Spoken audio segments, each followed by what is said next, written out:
Okay, so I just checked out the new Netflix rom-com Love at First Sight.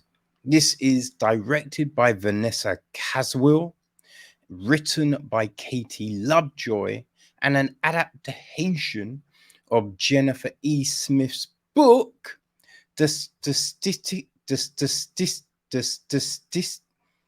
who the Statistical Probability of Love at First Sight, that came out in 2012. Okay. It is produced by Matthew Kaplan. It's executive produced by Chris Foss, Matthew Jansen, Mark Lane, Haley Lu Richardson, Max Seamers, and Jennifer E. Smith. It is line produced by Ross Williams, Chris Ramsey, Melissa Maisie, co-produced by Aubrey Bendix and Jennifer Erickson. Paul Sanderson handles the music, Luke Bryant cinematography, Michelle Harrison and Joe Colts edit the piece. Casting is Colin Jones. Francesca Mazzaral is production design. Art decoration is Philip A. Brown. Set decoration is Fiona Albro, with Kirsty Halliday on costume design. So our cast. Well, Hadley Sullivan is played by Haley Lu Richardson. Her dad, Andrew Sullivan, is played by Rob Delaney. Rob's new wife is Charlotte, played by Katrina Nahr. Then there's Oliver Jones, played by Ben Hardy. Right, his brother Luther Jones, played by Tom Taylor. His dad Val Jones, played by Dexter Fletcher, and his mum Tessa Jones, played by Sally Phillips. We have the narrator of the whole thing, played and voiced by Jamila Jamil. Who else do we have? Mrs. O'Callaghan, played by Tracy Wills. Mr. O'Callaghan, played by Philip Bird. There's bridesmaid Shanti, played by Ibinabu Jack. Bridesmaid Bertie, played by Jessica Ransom. Bridesmaid Jasmine, played by Lee Quinn. We have got Monty, played by Stephen Bruce. The Maid of Honor Violet, played by Kerry Howard.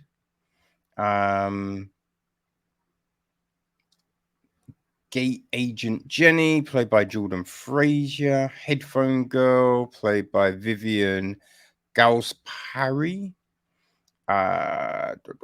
The Taxi Driver at Heathrow, played by Anthony Warren. Kate Sullivan, played by Andromeda Godfrey. The Old Woman from the Plane, played by Liza Ross.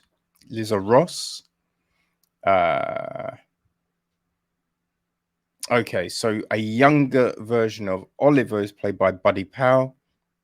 A younger version of Luther, played by Jasper Hawkes. Dr. Doyle is played by David Rubin. The Vicar is played by Sam Booth. Yeah, that's probably the main people we come across. Now, the gist of the story is this. Today should be one of the worst days of 17-year-old Hadley Sullivan's life. No. Okay. They have taken the synopsis from the book, because in the film version, Hadley is 20. Yeah, in the book, she's 17. I'm not quite sure how old Oliver is, but yeah, in the film, she's 20. Hold on, I will do what it says on Tadom. Right, a plucky American who's a freak for literature and poetry. Hadley's on her way from NYC to London to see her father get married, but it's too late. She's missed her flight.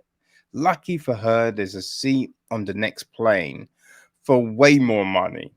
As Hadley commits to credit card debt and waits to board, she meets Oliver, a data-driven statistics major from the UK. There's an immediate connection between the two. From that moment on, fate keeps bringing them together. They end up on the same flight, yay, in different rows, boo, until Oliver's faulty seatbelt causes him to move into the only other seat on the plane, next to Hadley, yay. The plane ride turns into one long date. They enjoy in-flight meals and a movie together, ooh la la, but it's over too soon. As they land in London, Hadley and Oliver lose track of each other in customs before they even exchange numbers. What are the chances they'll ever meet again? That not true, because they do exchange numbers, right? And that's one of the problems I have. So I will say from the gate, I hated this film so much. Oh my God. Oh, it was a chore. But here's the thing. I'm weird with rom-coms, people. As you know, if you listen to this a lot, you will know that, right? You know that. Now, I watched them for the hope of finding more gems, because there are ones that I absolutely love. You know, I've said it so many times, the Before trilogy. I love it. I love it so much, right? You know, gosh, Away We Go. Oh my days, that's so good. So good. Love Jones, Really Love. You know what I mean? There's Garden State. There's certain ones that are just fantastic, incredible. You know what I mean?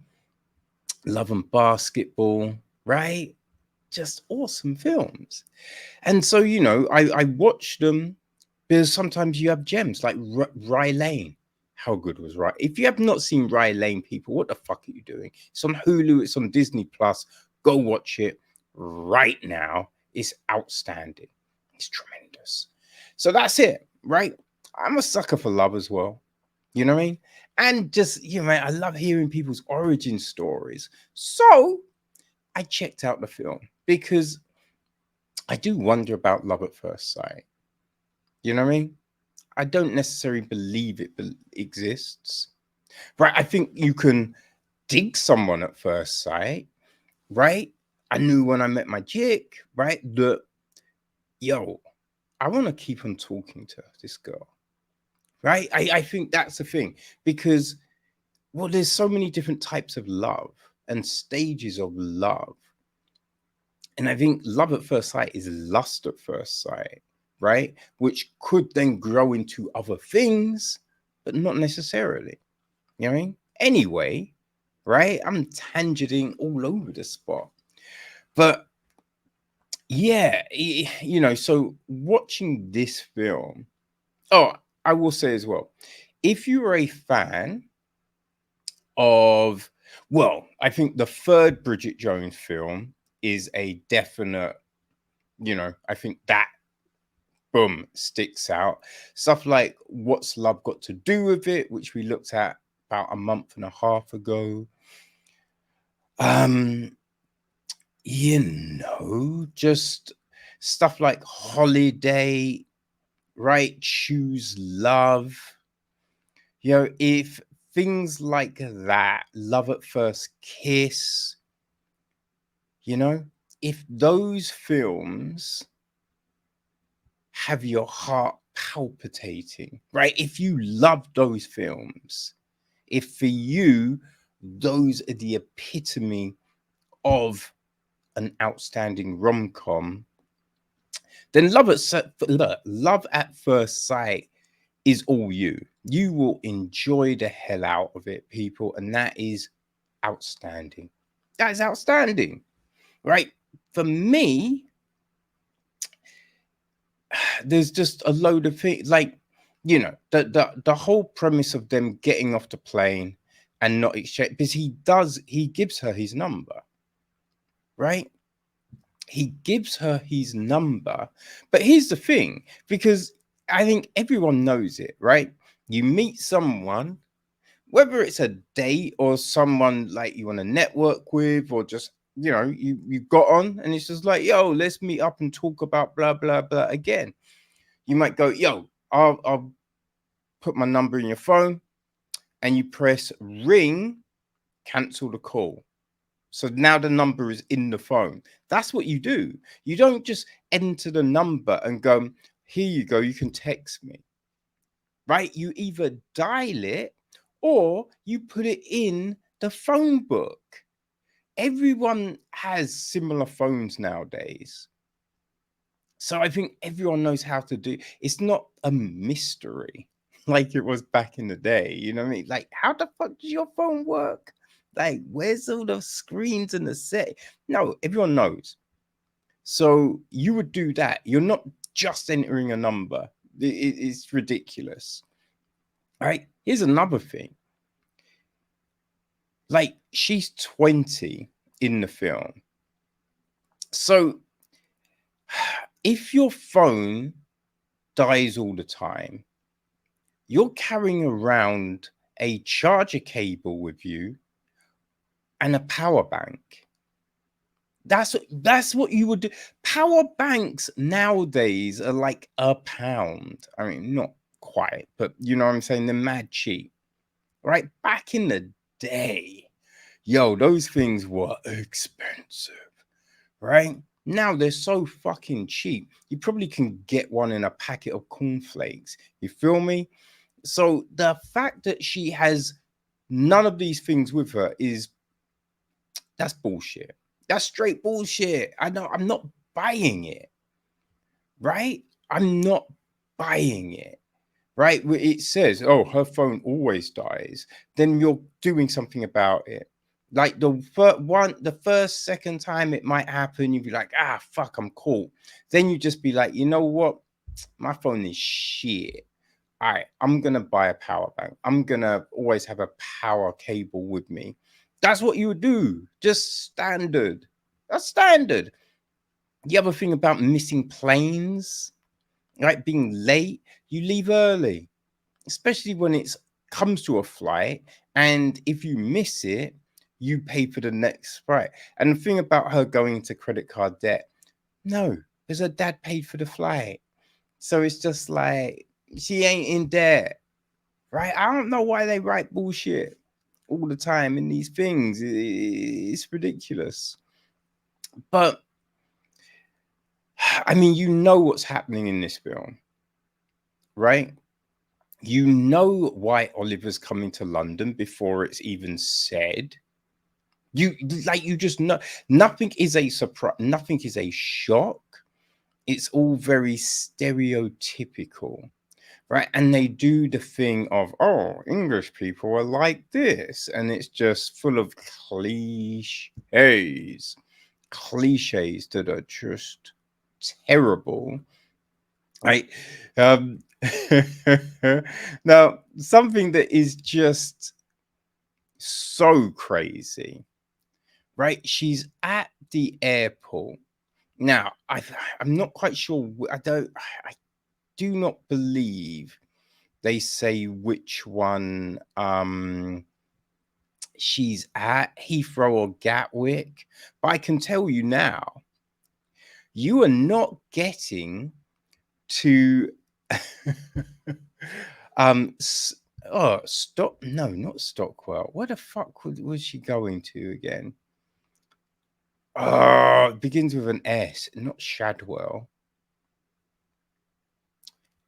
Oh my, Stoke Newington. Whew, my memory, man. You're not getting to Stoke Newington from either airport in 45 fucking minutes. Right? You're not leaving an airport and finding a black cab that quick. Right? It's just like, what?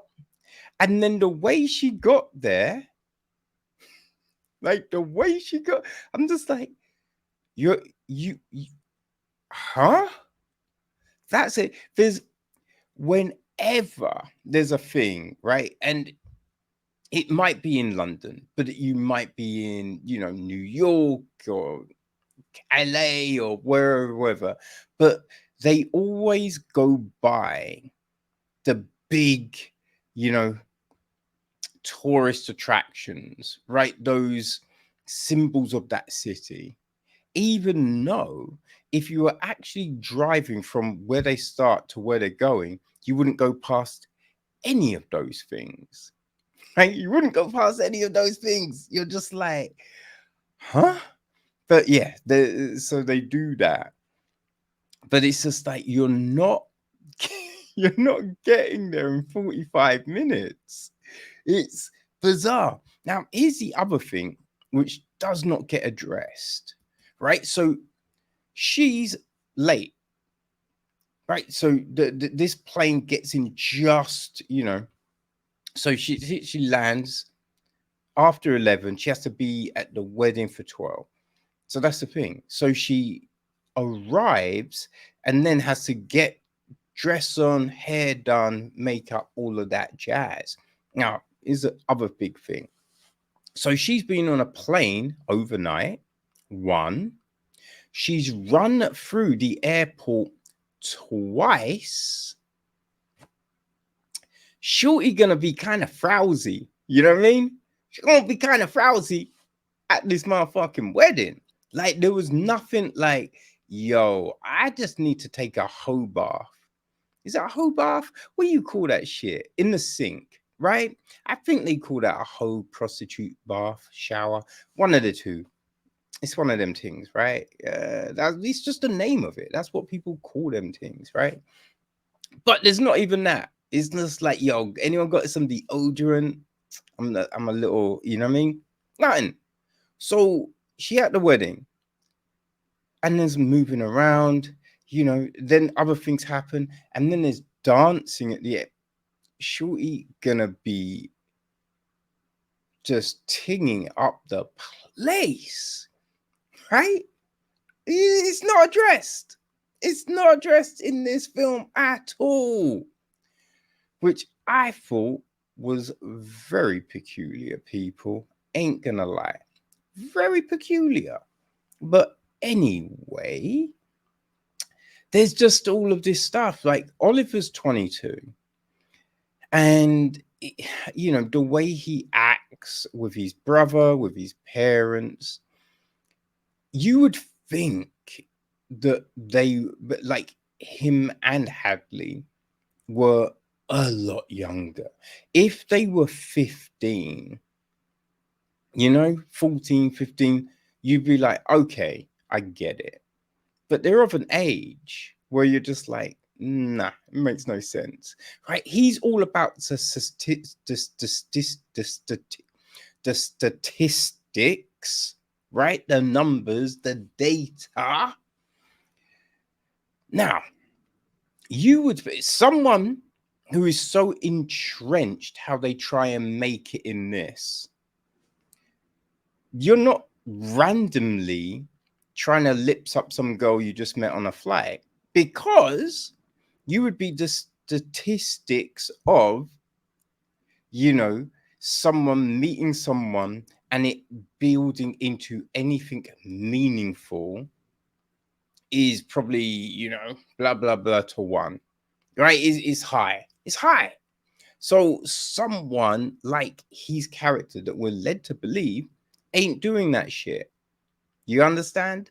So there's things like that you're just like, yo, yeah, doesn't make any sense, right? The way people, it's very Dawson Creaky with the language. I'm just like, people don't talk like that, you know. Or if someone starts to talk like that, you just be like, yo, what the fuck are you on, son? Do you need some sleep? You know what I mean? Like, is it altitude sickness? What is happening here? But everyone is just, ugh. Like, I didn't buy any relationships. I did not buy any of the relationships, you know? It's, I mean, there's some good, like, Rob Delaney is a good actor. He's awesome in Catastrophe, right? And there's plenty of films where he's killed it. But yeah, just, I mean, he's not horrible, but it just feels, you know, like everyone's phoning it in a little, right? They're just not doing their best work that we have seen them do. That seems to be the big thing for me. And this is for me, people, remember, the Scrooge of rom-coms. So as I said, like, yo, the things that irritate me, people that love, like Bridget Jones 3, Holiday, you know, um, what's love got to do with it, and all of them kind of things, they're not going to irritate you, right? So if you're a person that loves all of them films, you're going to love this. This is going to work for you. So always remember that, right? We don't always like the same things. That's why I try and throw in some examples to give you a benchmark, right? A caveat on what I'm saying. Because, hey, just because I don't like something, or just because I like something, doesn't mean you will. So you always have to remember that. Think about the things you like, and if the reference point mirrors up. You feel me? But the journey from Peckham to Greenwich. Wait, and also the fact that they are holding the reception in Greenwich University. I'm like, going from Shoreditch to that's some random ass bullshit. Like, you'd have something a lot closer to fucking Short. That you're going all across London. That's some bizarre ass shit there. It makes no, and also you could have had the wedding in Greenwich, right? Because if you're having the reception there, you got some money. That shit ain't cheap, right? So just have the whole fucking thing in Greenwich, right? It's very bizarre. Location wise, they do some bizarre shit. But yeah, driving from Peckham to Greenwich, that's not a quick journey. And also, you're not just driving into the university like we see them do. You're not doing that. Them gates would be locked down. That's just some, like, what the fuck is happening in this stupid fucking film? Oh, but the other, like, it, like, there's a lot of it that seems like it's trying way too hard. Like the whole Jamelia Jill narrator thing. It, you're just like, why? Why? I don't know why that was a thing. It was just, I just found it irritating. I found it frustrating. But yeah, I'm the Grinch of rom-coms, people. So they were just my thoughts on this film. Yeah. So again, I'm sure if you are a fan of the rom-com, right? And you know, a lot of the rom-coms that you find on Netflix and Prime, like Maybe I Do, you know, stuff like that, right? If that's your bag, then Love at First Night will be all you, will be all you. So think about those things, people, and go enjoy yourself. You know what I mean?